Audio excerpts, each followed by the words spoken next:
Hello students, welcome to global online. This is Ankita Sood. Paper one में higher education system unit के final revision के लिए most important questions आज मैं आपके लिए लेकर आई हूँ। ये सवाल ऐसे हैं जो कि पहले भी बहुत बार पेपर में आए हैं एंड अपकमिंग एग्जाम में भी आपको एज इट इज देखने को मिल सकते हैं। हर एक क्वेश्चन के आंसर्स के साथ आपको इंपॉर्टेंट एक्सप्लेनेशन भी दूंगी ताकि आसानी से स्टूडेंट्स आपके सारे कॉन्सेप्ट्स भी क्लियर होते रहें। तो चलिए फिर इसी के साथ सेशन को शुरू करते हैं। पेपर वन के बेस्ट प्रिपरेशन के लिए कंप्लीट कोर्स में लेकर आई हूँ जो कि स्टूडेंट्स एग्जामिनेशन के difficulty level and previous examinations को बहुत अच्छे से एनालाइज करने के बाद बनाया गया है। इसमें डेली लाइव लेक्चर्स के साथ आपका पूरा सिलेबस कवर तो हो ही जाएगा, साथ ही आप लोगों को हम topic wise MCQs and PYQs भी प्रैक्टिस करवाते हैं ताकि आपको ये पता लगता रहे कि जो आप पढ़ रहे हो उसमें से कैसे क्वेश्चन एग्जामिनेशन में पूछे जाते हैं। मॉक टेस्ट अवेलेबल है एंड बहुत ही ज्यादा इंपॉर्टेंट है ये 5000 प्लस एमसीक्यू क्वेश्चन बैंक, जिसमें हर एक यूनिट वाइज क्वेश्चंस आपको मिल जाएंगे। इसके बाहर से कुछ भी एग्जाम में नहीं आता है तो ये बहुत इंपॉर्टेंट हो जाता है कि आप एग्जाम से पहले एटलीस्ट 2 से 3 बार ये क्वेश्चंस को प्रैक्टिस कीजिए।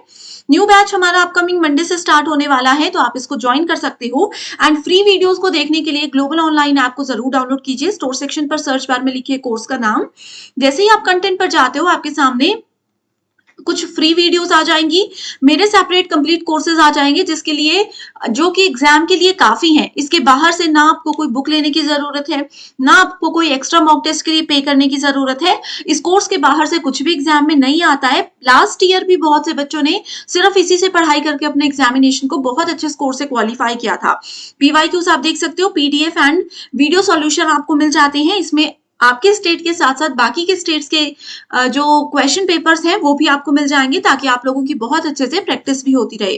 आप सभी स्टूडेंट्स इस कोर्स को ज्वाइन करने के लिए बस गिवन नंबर्स पर व्हाट्सएप के जरिए कांटेक्ट कर सकते हैं। पहला क्वेश्चन है, which of the following are the objectives of RUSA.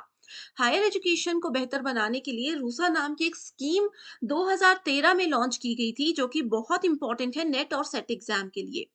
सबसे पहले रूसा की फुल फॉर्म जानते हैं। रूसा स्टैंड्स फॉर राष्ट्रीय उच्चतर शिक्षा अभियान। ओके, सो ये है इसकी फुल फॉर्म जो कि एग्जाम के लिए इंपॉर्टेंट है। राष्ट्रीय उच्चतर शिक्षा अभियान लॉन्च किया गया था एमएचआरडी के द्वारा। एमएचआरडी का मतलब है ministry of human resource development, जो कि हायर एजुकेशन को बेहतर बनाने के लिए इंडिया में बनाया गया है। लेकिन अब अगर आप लोगों को लेटेस्ट डेटा के बारे में पता होगा तो आप जरूर जानते होंगे कि एमएचआरडी का नया नाम रख दिया गया है जो कि है मिनिस्ट्री ऑफ एजुकेशन। राइट। यहाँ पर रूसा राष्ट्रीय उच्चतर शिक्षा अभियान होता है जिसको 2013 में एमएचआरडी के द्वारा लॉन्च किया गया था। बेसिकली जितने भी स्टेट में किसी भी स्टेट में इंस्टीट्यूशंस होते हैं उनकी ओवरऑल एजुकेशन जो है, एजुकेशन की क्वालिटी को चेक करने के लिए, उसको इम्प्रूव करने के लिए, किसी भी इंस्टीट्यूशन के एग्जामिनेशन सिस्टम को सेटअप करने के लिए, उनकी एकेडमिक्स और एफिलिएशन उनको देने के लिए रूसा को बनाया गया था। इसके ऑब्जेक्टिव्स के रिलेटेड ऑप्शंस दिए गए हैं। To improve the overall quality of state institutions, बिल्कुल सही है। हर एक स्टेट पे ये अलग अलग लेवल पर काम करता है एंड उसकी ओवरऑल क्वालिटी के लिए इसको बनाया गया है। Second option is to ensure adequate availability of quality faculty, कि एक बेस्ट लेवल की फैकल्टी होनी चाहिए हर एक इंस्टीट्यूशन में, एक क्वालिफाइड टीचर्स का वहां पर स्टाफ होना चाहिए, ये भी इंश्योर करता है रूसा, बिल्कुल सही है। तीसरा ऑप्शन है to create new institutions through upgradation of existing autonomous colleges. जितने भी हमारे मौजूदा ऑलरेडी अवेलेबल स्वायत्त कॉलेजेस हैं उन सभी को अपग्रेड करना, उनको एक लेवल अप लेकर जाना भी रूसा की रिस्पॉन्सिबिलिटी होती है, तो ये भी बिल्कुल सही है। नेक्स्ट है टू डाउनग्रेड। अब देखो किसी भी यूनिवर्सिटी को डाउनग्रेड करने के लिए तो इंस्टीट्यूशन या कोई भी अभियान नहीं चलाया जाएगा, तो इसीलिए ये है गलत ऑप्शन। करेक्ट आंसर है A, B and C, that is option number 2।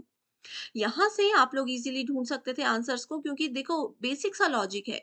कोई भी अभियान या कोई भी गवर्नमेंट की स्कीम ऐसी नहीं होगी जो यूनिवर्सिटीज को डाउनग्रेड करेगी। ओके, सो करेक्ट आंसर है option number B. Next question is which of the following statements are correct about a central university. आपने पढ़ा होगा सेंट्रल यूनिवर्सिटीज, हर एक स्टेट की अपनी अपनी सेंट्रल यूनिवर्सिटीज होती हैं। उनके क्या क्या रिलेटेड स्टेटमेंट सही है, ये पूछा गया है इस एग्जाम में, इस क्वेश्चन में। Central universities established under the act of parliament, तो क्या ये एक्ट ऑफ पार्लियामेंट के अंदर आता है? बेसिक सी चीज है कि ये बिल्कुल इस पार्लियामेंट के एक्ट के अंदर आता है। अगला है the president of India acts as the visitor of the university, किसी भी स्टेट की यूनिवर्सिटी की अगर हम लोग बात करें, सेंट्रल यूनिवर्सिटी, तो हमारे देश के प्रेसिडेंट उसमें विजिटर के रूप में कभी भी आ सकते हैं, उनके पास इतनी पावर होती है। ये भी बिल्कुल सही स्टेटमेंट है। Third option is the president has a power to nominate some members to the executive. अब देखो, किसी भी यूनिवर्सिटीज में अगर आप टीचिंग स्टाफ या नॉन टीचिंग स्टाफ के लिए जाते हो तो उसकी अलग चीज होती है, लेकिन कुछ कमेटीज भी होती है ना, जो कि डिसीजन मेकिंग कमेटीज होती हैं। उस कमेटी के लिए किसी भी पर्सन को नॉमिनेट करना या उनको वहां से हटा देना, क्या ये पावर प्रेसिडेंट के पास होती है? बिल्कुल होती है। तो ये ऑप्शन भी सही है। अगला है the president of the president occasionally presides over the meetings of the executive committee और कोर्ट, तो ये ऑप्शन बिल्कुल गलत है। करेक्ट आंसर है option number A, B and C only. Next question is, which of the following core values among the institution of higher education are promoted by NAAC? So NAAC की full form भी आपको पता होनी चाहिए, exam में आती है, national assessment and accreditation council. अब देखो, यहीं से शुरू करते हैं। NAAC की फुल फॉर्म आपको बता दी। NAAC की रिस्पॉन्सिबिलिटी होती है किसी भी कॉलेज, किसी भी यूनिवर्सिटी को असेसमेंट देना। कई यूनिवर्सिटीज के सेंट्रल बोर्ड में ही आपने देखा होगा, अक्रेडिट बाय NAAC A++, कईयों में A+। तो ये जो क्रेडिट दिए गए हैं यूनिवर्सिटीज को, वो NAAC देता है। इसकी फुल फॉर्म भी आपको बताती है। ओके।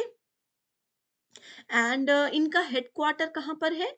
बेंगलुरु में है। ये भी एग्जाम में बहुत बार पूछा गया है। And it was established in 1994।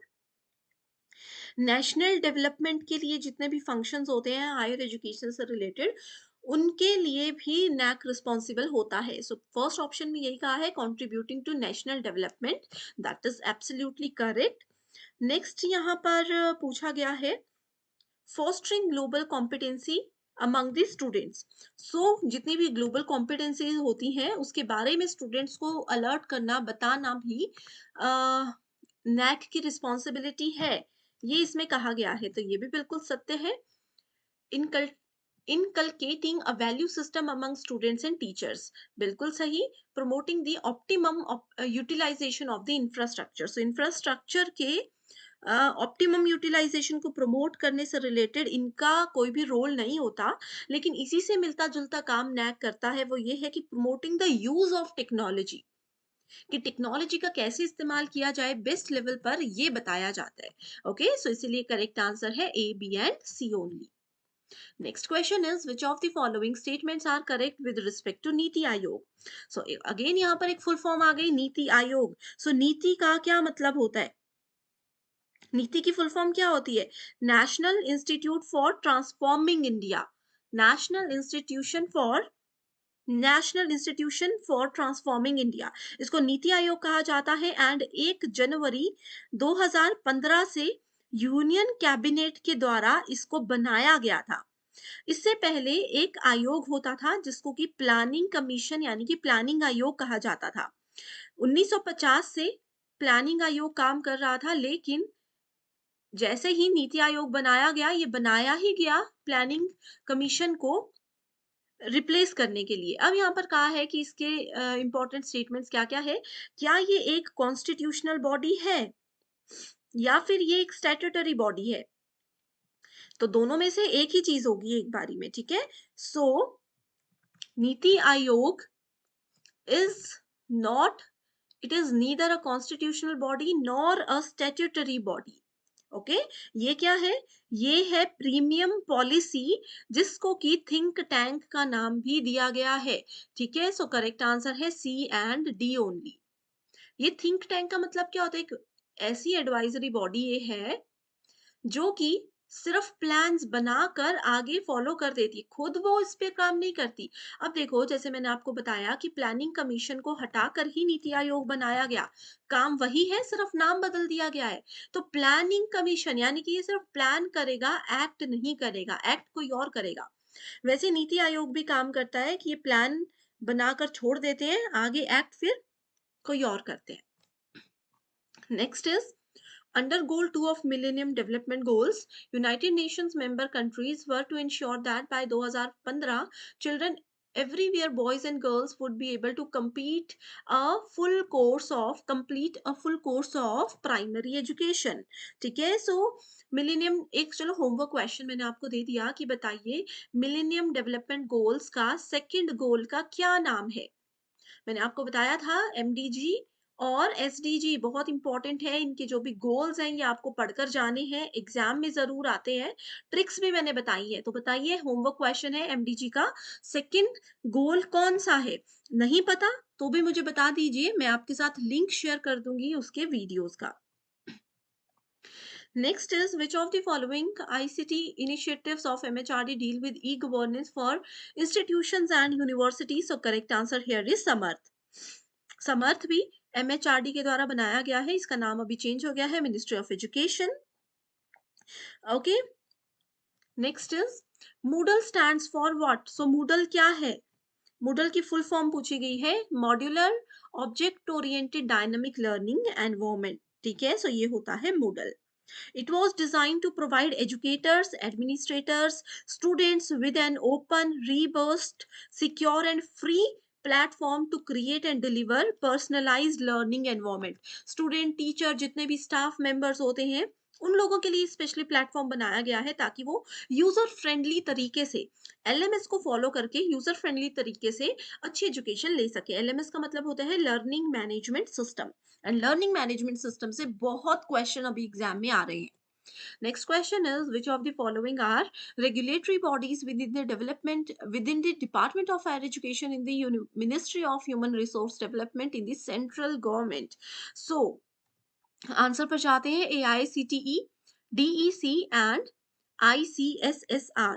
Okay, so सबकी फुल फॉर्म पता होनी चाहिए। UGC stands for university grants commission, ये इसका आंसर नहीं है।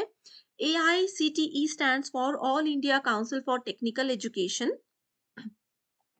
DEC मतलब distance education council, and ICSSR का मतलब होता है Indian council of social science and research. एक और टर्म आती है NUEPA। ठीक है, ये है national university of educational planning and administration. Next question is, the main role of UGC in higher education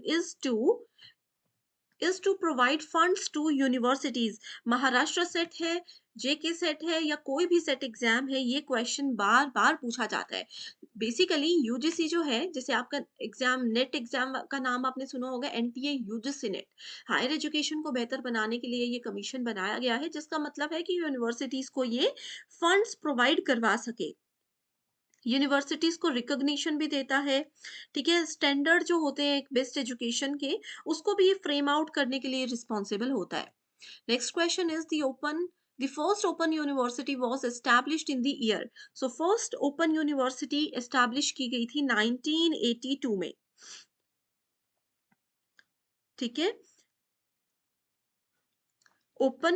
first open university 1982 में एस्टैब्लिश की गई थी, एंड इसका नाम क्या था, कहाँ पर की गई थी? आंध्र प्रदेश के हैदराबाद में की गई थी, एंड इसका नाम था BRAOU, मतलब doctor Bhimrao Ambedkar open university. उसके बाद दूसरी यूनिवर्सिटी 1987 में की गई थी, जो कि कोटा राजस्थान में थी, इसका नाम है वर्धमान महावीर ओपन यूनिवर्सिटी।